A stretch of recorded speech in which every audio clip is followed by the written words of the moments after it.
北京话就是硬到底了，就直接用水炮打通讯设备跟导航设备，一个就是黄岩岛，另外一个就是仁爱礁。菲律宾的渔船有冲撞中国的海警船，本来都是用驱离啊，现在就用管制捍卫主权的行为。中间还躲了一个菲律宾的参谋总长，他们是说他们要去运补海军陆战队的队员。听说他那时候是便服，他上的那个马雷他就换上军服，照了很多相片，表示这个菲律宾参谋总长突围成功。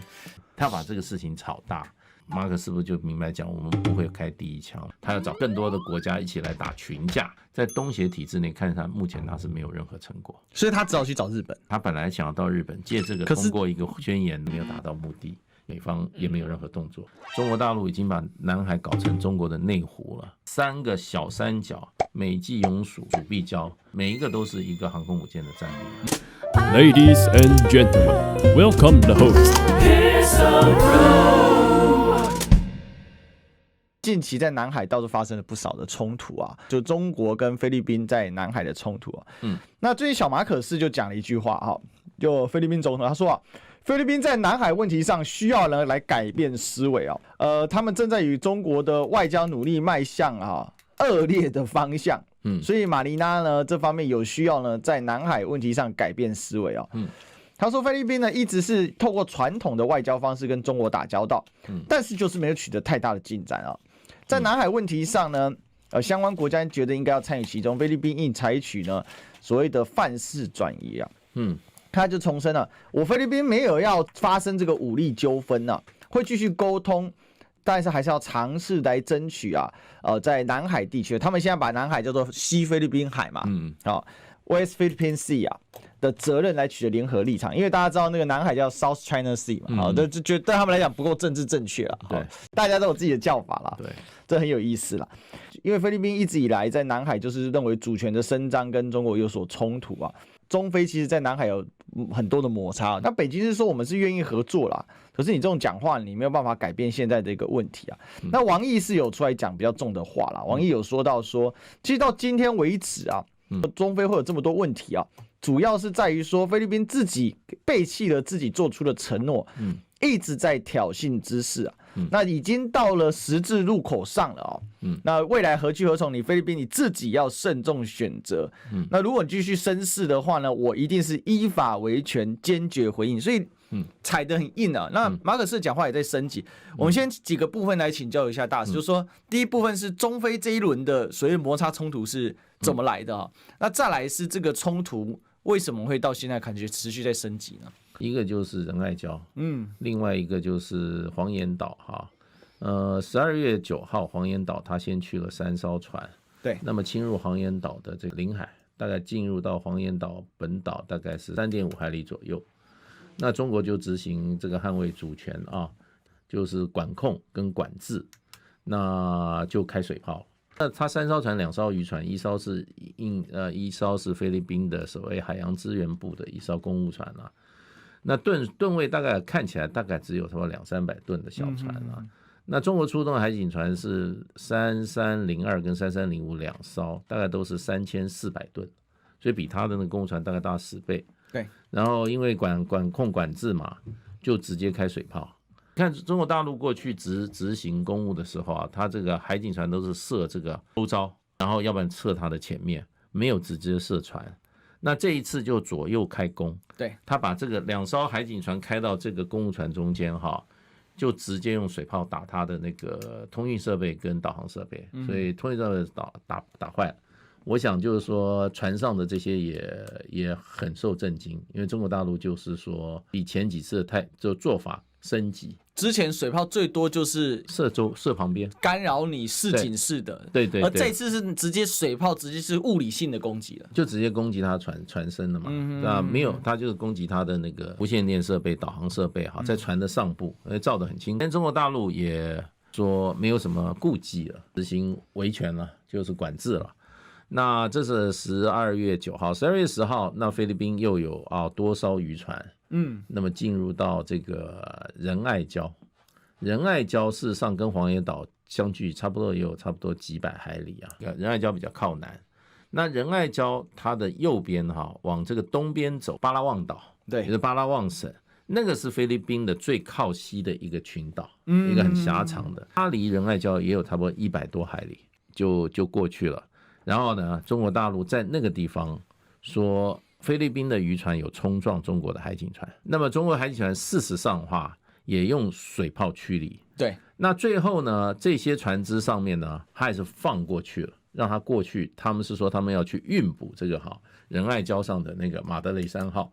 上面的菲律宾的这些海军陆战队的队员去运补，中间还躲了一个菲律宾的参谋总长，三军参谋总长。然后听说他那时候是便服，中国大陆盘点的时候不知道，最后就让他进去了。上去以后，他上的那个马德雷他就换上军服，然后就在那边开 party， 又大做文章，照了很多相片，可能还有影片发回到菲律宾，表示哇，这个菲律宾参谋总长突围成功，上了一艘破船。怎么突然有点孟尝君鸡鸣狗盗之徒的感觉？这就是要超度的。对，所以他在菲律宾的早报上面、大报上写菲律宾丢脸丢到全世界了。对啊，对，他就是说用超度的，对，他就用这种方式形容嘛。所以中国大陆这9号跟10号的2个强硬举措以后菲律宾到今天就没有任何的这种所谓冲撞行为了，他全面停止了。那马可仕为什么这时候讲话？那马可仕我觉得他基本上他也是要配合他在菲律宾他去日本开会的这个场合他要相呼应，他把这个事情炒大。那没有想到中国大陆是用强力的这个管制的方法，让他很没面子。他还是跟日本的媒体做了一场怎么讲告日状。他是希望日本跟他站在一条线上啦。可是我看就是说，最后他在东京这个3天会议，日本方面还是给他的东西还是跟原来差不多。马可是希望这件事在这一次在就是说的日本在东京举行的日本东协高峰会里面他能够争取到比较多的支持。在联合声明里面针对中国的行为有一些指明的 name calling 的这种指控，可是他也没有达到目的，因为这个联合声明里面没有一个字针对水域，哪一个水域也针对哪一个国家，一切都没有，全部模糊化处理。所以我觉得他这个本来是一个套好招的，想要借这个9号10号的这个闯关那么配合他在东京的演出嘛，后来没有达成。而且我觉得中国大陆现在这个强硬的管制措施以后事实上让菲律宾现在一下好像被打懵了，好像也不晓得下面怎么走。那现在就变成还有一个插曲，就是说菲律宾的消息传出来，他们的国会里面通过一版预算，要在这个仁爱礁上修建永久建筑。那现在就不晓得了。菲律宾很喜欢先放话，然后挑衅是可以，问题就是说硬碰硬的时候，他们发现中国大陆已经调派重兵了，已经在这个尤其这个仁爱礁方面已经有重兵驻守了。马可仕讲法说他要找更多的国家一起来打群架。问题就是说别的国家那么会跟菲律宾这样直接跟中国大陆在南海的武力进行冲突吗？我觉得这个是可能性很低。美方只讲话，可是美方也没有任何动作。从历史来看，菲律宾硬不起来好像是历史常态实力差距太大。岛礁问题如果冲突化的话，对于中国在整个南海的布局，还有南海行动准则这上面，会不会有不利的发展？因为那感觉起来，南海周边国家我们知道绕一圈很简单嘛，越南马来西亚，然后文莱，再就菲律宾，就这几个国家是绕一圈的，那还有一部分印尼啦，这整个布局里面呢，如果菲律宾在南海都拉不到盟友，这绕一圈就剩越南，但越南最近习大大刚去习近平刚去而已，感觉起来菲律宾现在拿南海的盟友很困难现在的这个军事上的布置然后跟整个南海行为准则，那如果目前接下来你自己判断，北京当局这边会怎么来处理？北京的话就是硬到底了。他现在就是对菲律宾不假辞色，他本来都是用所谓的驱离现在就是说管控。现在用管制，就实际执行主权行为了，捍卫主权的行为了，那就看你菲律宾怎么回应了。对，你要升高的话，那就升高了，军舰也调到了，对，那就是备战的作为了那你进入领海，他就是这样做了。对，所以现在菲律宾想要在仁爱礁上建构永久建筑，这一定产生冲突的。中国大陆不会让他做得手的。中国大陆已经把南海搞成中国的内湖了，确实是如此那个3个小三角，美济永暑跟这个主碧礁，基本上都是建设完成，都是军事的，每一个都是一个航空母舰的战力啊，都有3000公尺左右的这个跑道。那飞机起降，连这个空6K 都可以起降的，岸基的这个飞弹系统也都设置了，然后军舰你看052都已经在那边进驻了啊。那所以就是用武力的话呢，看菲律宾敢不敢碰。结果呢，马可是不是就明白讲，我们不会开第一枪嘛？对，但意思就是他不要用武力，不然武力他回过头来就走外交方式嘛。那就是说，菲律宾想要拉盟友的话，在东协体制内看他目前他是没有任何成果，所以他只好去找日本。对，他本来想要到日本借这个通过一个宣言的哈，就完全没有得。但是日本是域外国家日本就是说他现在认为他的自卫队可以在海外用兵啊，对啊，他正好借这个他就要往海外去，用这个借口把他的这个触角伸到南海嘛。但日本有办法在跟中国在南海冲突吗？日本这个国家很奇怪，他会跟你硬杠的，对，比如说他跟俄罗斯来讲的话，他就跟俄罗斯硬搞啊，对，那也没有占到便宜啊，他还是发挥他这种视死如归精神吧，就这样子啊。那我觉得日本的战略的话，基本上美国是他的一切的战略指导，美国人要做什么他就做，这就是他的外交政策。那大叔，我问一下，就美国目前在整个南海问题上的布局又是怎么一回事？因为目前看起来，习近平跟拜登见完面之后，中美之间的气氛是和缓很多了。那等于说，在这一轮南海冲突里面，几乎看不到美国的直接的角色，因为你几乎就变得说在最近国际比较平静，就真的是在这里，就美国直接露出的这个部分下降很多。自从上次中美元首旧金山会之后，就习拜2会之后，对，那你怎么观察说接下来南海问题上美国的一个表态？我觉得美国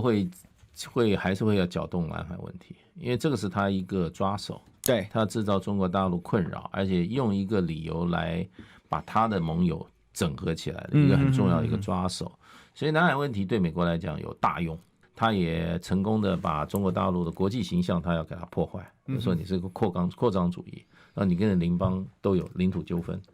那所以中国大陆已经在南海的问题把伸索国里面大概都控制住了，只有菲律宾，美国下得了手，所以就一直在找菲律宾。那美国想找越南，大概越南是抓不住的啊，所以这个南海问题他一定要靠菲律宾，然后还要靠他继承的盟友，他已经把日本拉进来了，韩国也被拉进来。韩国不是中国大陆已经警告他，你不要管那么多跟你无关的事嘛。他就是他对南海跟台海，韩国尹锡悦也有表态了。这是韩国不晓得他跟美国之间有什么交易啦。韩国过去基本上不太对南海问题表态的，他跟他太远了，台海他从来没讲过。对，所以他最近都美国的压力啦，我想那因为他还想把澳纽啊、法国啊，然后这个印度统统拉进来，甚至英国他的曾祖父也拉进来，所以他要用南海问题做个抓手。可是真正起冲突的时候，他希望是别的国家占第一线，他退居第二线。能够让菲律宾这个马前卒做到什么程度的话，那就看美国这个压力跟他的诱因有多大了。可是我觉得就有关键节点是菲律宾的硬实力太差，所以菲律宾内部也有意见啊，内部也就觉得被美国人这样的指使做一个对菲律宾毫无益处的一件事情，为什么要这样做？对，他是从菲律宾角度看，你为什么要任凭美国人摆布？对，你得到什么好处？对，没有嘛。南海现在你比如说仁爱礁，它基本上高潮的时候根本上面水面上什么都没有的。对，你说要开采只有中国大陆有机会帮着开采这个南海的油气。对，他这次也去日本，希望日本跟他合开采，好像也没有下文，日本不见得愿意进入这场混水啦。那另外一方面就是说，他去拉拢东协其他国家哈，那看起来没有国家响应，所以他还是只在跟美国人站在一起而已。